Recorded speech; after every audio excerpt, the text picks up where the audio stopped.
There are wars that shake empires, wars that change maps, wars that live in the blood of nations for generations. And then there was the Great Emu War, a real military operation with real soldiers, with real machine guns against a giant bird. And somehow the bird won. This is not a joke, it is not a metaphor, it is a historical fact. Australia, armed and organized, declared war on the emu, and it lost.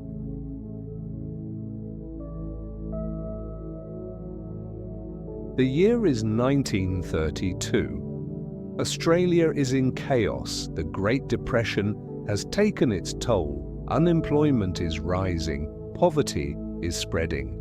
And in Western Australia, soldiers returning from World War I are trying to make an honest living as wheat farmers. But it isn't going well. The government promised them land, but the soil is poor. The prices for wheat have crashed. The support they were promised never comes. And then another disaster arrives. They come on 2 legs, covered in feathers, standing nearly 6 feet tall, and they come by the thousands. Emus. You might think of emus as goofy-looking creatures from documentaries, but in 1932 they were anything but harmless. Over 20,000 emus flooded into the farmland of Western Australia, migrating from the arid interior in search of water and food. And they found it in the wheat fields. They trampled fences, they flattened crops, they devoured harvests. The farmers were helpless. These weren't chickens, they were strong, fast and tough. A full-grown emu can run up to 50 kilometers an hour and take a bullet without slowing down. It was an invasion. And so the farmers turned to the government. Their message was simple: send the army. At first, the request sounded absurd, but the Minister of Defence, Sir George Pearce, agreed. Why? Because these weren't just farmers, they were veterans, soldiers who had served the British Empire in World War I. They were respected and desperate. So in November 1932, the Australian military dispatched Major G.P.W. Meredith and his men, along with 2 Lewis machine guns, 10,000 rounds of ammunition, and orders to neutralize the emu threat, a full-blown military operation against birds. It began with optimism. The soldiers were confident. The farmers cheered. It was called Operation Emu. It would go down in history as a farce. On November 2nd, the operation began. A group of about 50 emus was spotted near Campion. The soldiers took position. They opened fire and missed. The birds scattered. Not one was killed.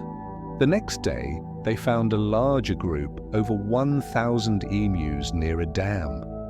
The gunners opened fire. Emus fell. Finally, a success.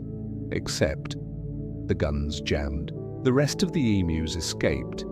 Over the following days, more firefights erupted, but the birds proved nearly impossible to kill in large numbers.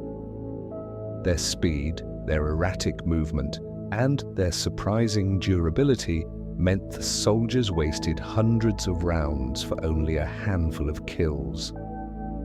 The emus split into small mobile squadrons, making mass extermination impossible. Major Meredith later observed, "If we had a military division with the bullet-carrying capacity of these birds, it would face any army in the world." It was supposed to be an extermination. It had become a comedy. By mid-November, the operation was a disaster. Over 2,500 rounds had been fired. Only about 200 emus had been killed. That's 12.5 rounds per bird, an astonishing failure rate. Worse, The press got hold of the story, and they had a field day. Emus outwit army. Australian troops defeated by feathered enemy. War declared on emus. Emus win. The government was humiliated. Parliament was mocked. Critics asked, if Australia can't beat birds, what chance do they have in real war? By December, the operation was quietly shut down. The army withdrew. The emus stayed. The farmers were furious. The emus were still destroying crops. The military claimed they weren't properly equipped and that civilian extermination efforts would be more efficient. The government tried again in 1934 and again in 1943, but none of the attempts matched the absurdity of the original war. Over time, bounties were placed on emus, fencing was improved, and eventually the emu threat faded. But the war, the official military action against birds, would never be forgotten.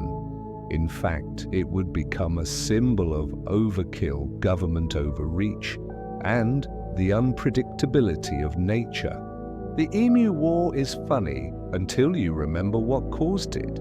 Desperation, failure, a government that broke its promise to soldiers and tried to fix it with guns. The emus weren't the real enemy. They were nature, doing what nature does.